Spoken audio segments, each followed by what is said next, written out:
ఓం నమః శివాయ.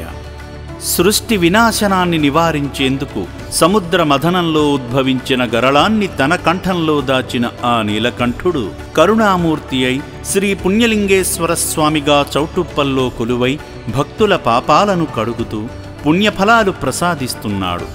ఈ పుణ్యస్థలికి వస్తున్న భక్తులు 2 తెలుగు రాష్ట్రాలతో పాటు దేశంలోని అనేక రాష్ట్రాల నుండి వస్తుంటారు. ఇక్కడకు వచ్చే భక్తులు స్వామికి అభిషేకం చేసి శివార్చనలు నిర్వహించుకుంటారు.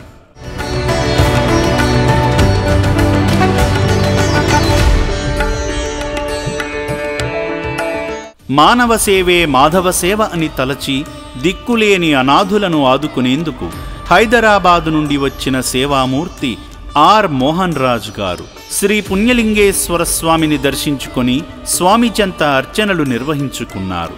శివయ్యకు జలాభిషేకం చేసి శివాశీస్సులు పొందారు.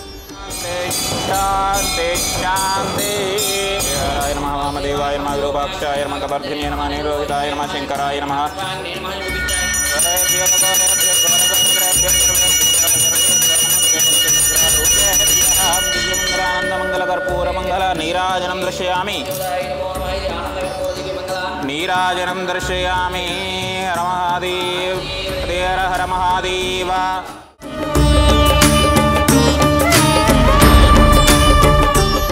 సమాజ శ్రేయస్సు కోసం హోమంలో పాల్గొన్నారు.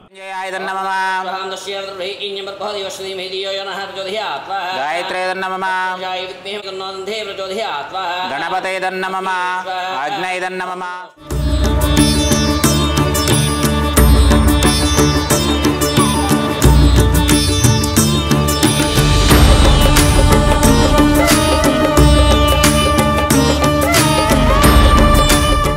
మహిమాన్విత ఆలయ నిర్మాణానికి ఇటుక అందించి శివానుగ్రహాన్ని పొందారు.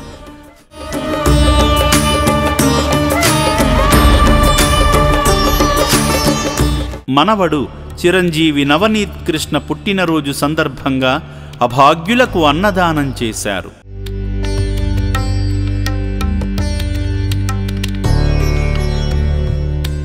అన్నార్తుల కడుపు నింపిన ఈ సేవామూర్తిని ఆ శివయ్య చల్లగా చూడాలని రక్షణాలయం కోరుకుంటుంది.